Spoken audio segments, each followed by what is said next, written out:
Welcome to the FAFSA Leadership Lounge, where we dive into the policies shaping the work of Florida's school leaders. I'm Michelle White, Executive Director of the Florida Association of School Administrators. And I'm Jessica Jana Siemens, lobbyist for FAFSA in several school districts across the state of Florida.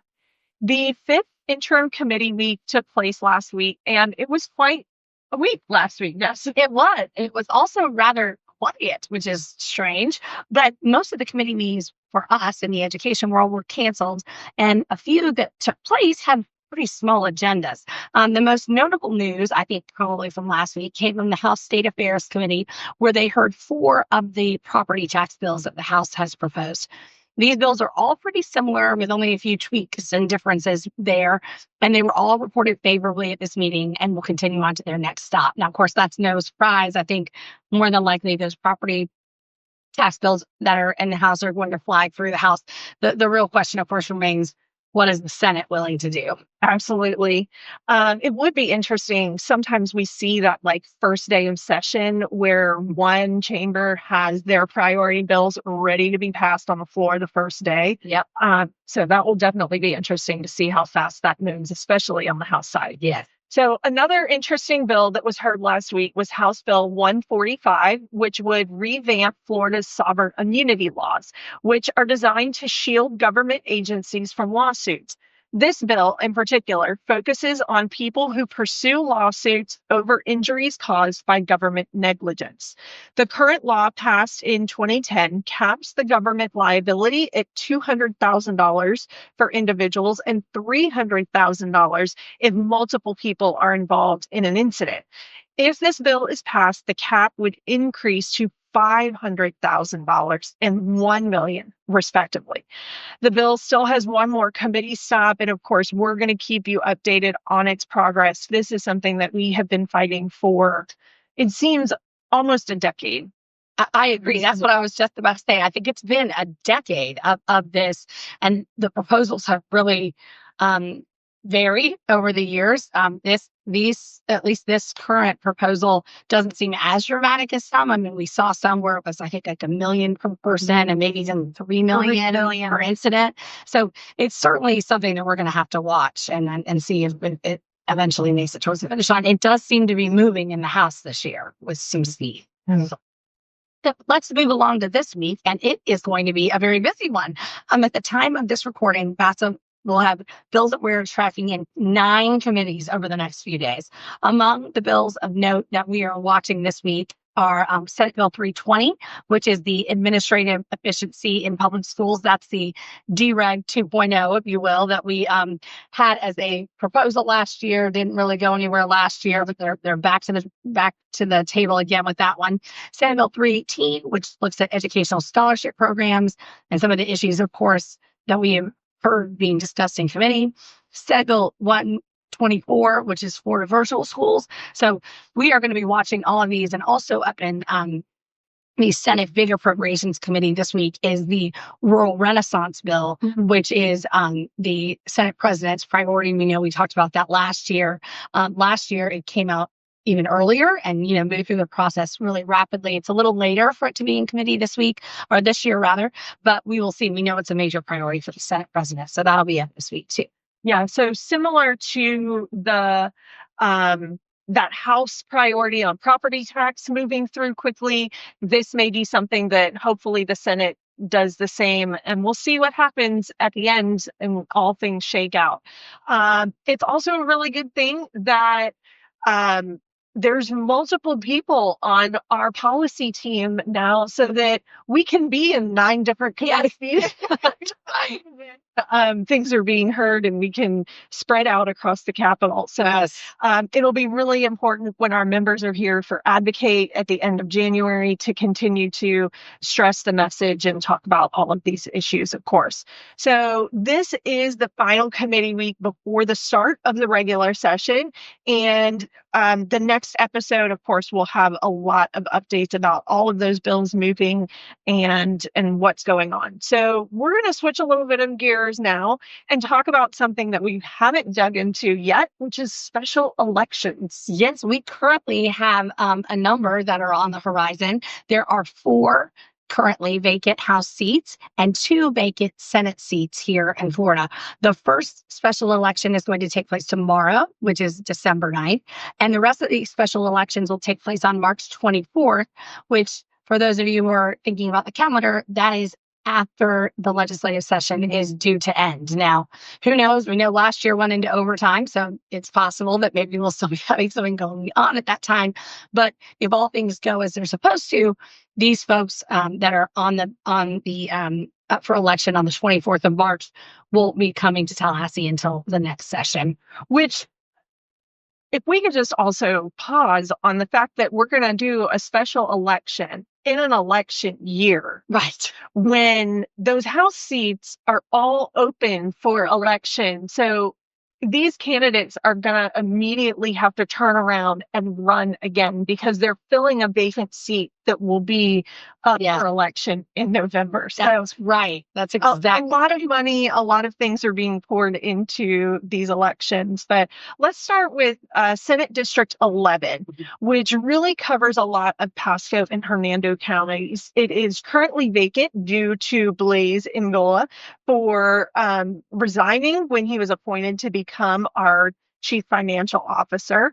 And this race really has Republican Ralph Masulo, a dermatologist and former 4-term state representative from Lecanto, against Democrat Ash Marwa, a civil engineer from the Villages. And I think it's fair to say in that race, just looking at the demographics of that particular district, the Republican is heavily favored in that election. Of course, we'll see what happens tomorrow.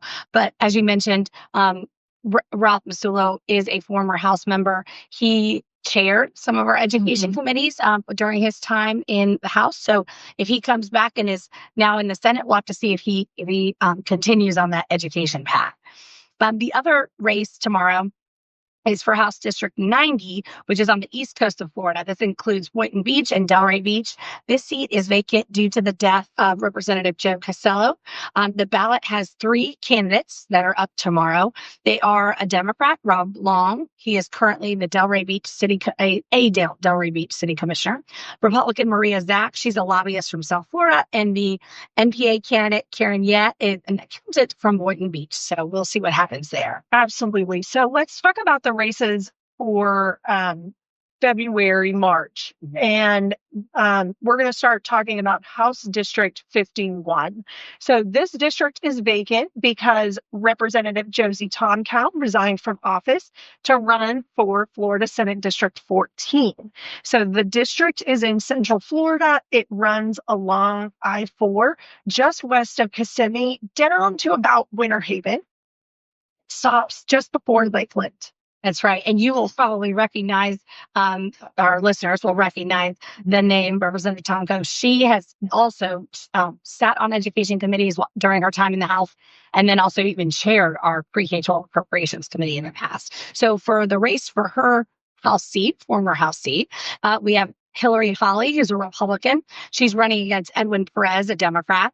Miss Holly bills herself as a conservative Republican. She's gotten endorsements from the current Agricultural Commissioner, Wilton Simpson, as well as the Representative Tomko herself.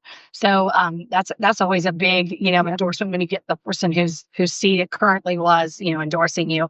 Mr. Perez is from Haines City. He's been an advocate to make Northern Polk County a better place to live, work, and raise a family. Yeah, so House District 52, right next door, is also vacant due to Representative John Temple, a former FASA member. He resigned his seat to become the president of Lake Sumter State College. This district runs from the Villages to Brooksville, and we have Republican Samantha Scott running unopposed in this race. Miss Scott is the marketing manager for her family's plumbing business. And the last House district that is vacant is District 87. This district is on the east coast of Florida, running from Juneau to Lantana, which is east of I-95. It is also a very crowded field. This election has 2 Democratic candidates and 2 Republicans. So a primary election will be held on January 13th to see who will be up in that general election in March. Representative Mike Caruso resigned from this particular seat to become the Palm Beach County clerk of the court and the comptroller.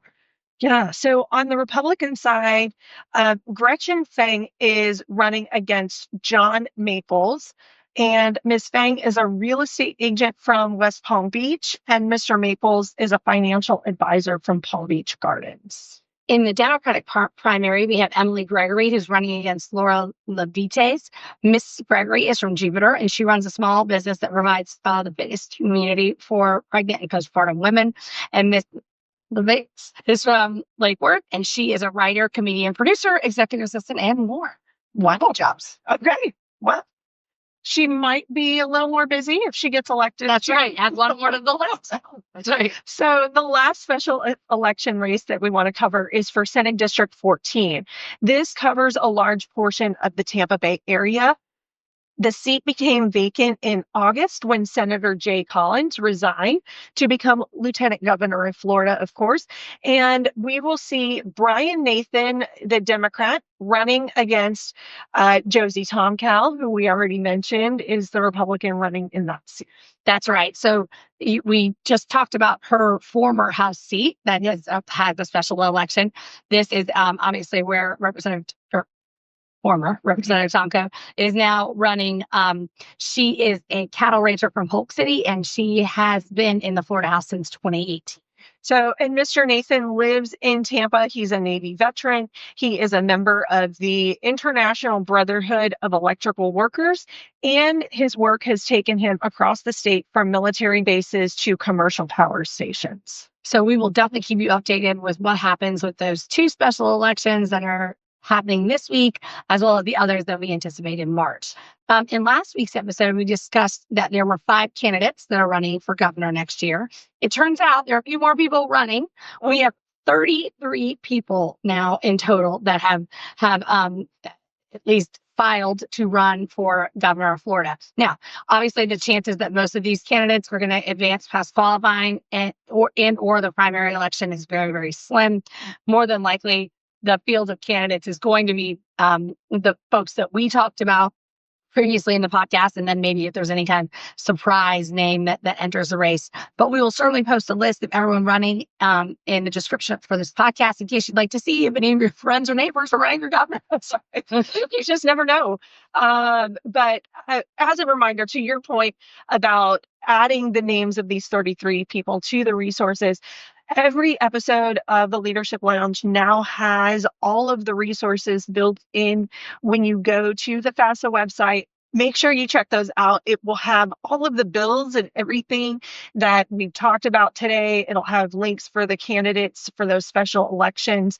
But we are excited to share what happened this week with you for next week. And make sure to share the Leadership Lounge with your colleagues and read this week's Friday Facts as well. So stay tuned for more. Thank you for listening to the Leadership Lounge podcast presented by the Florida Association of School Administrators. Today's podcast was hosted by Michelle White and Jessica Janasiewicz. Podcast was produced by Jeff Willoughby. Original musical recordings by David Higgins.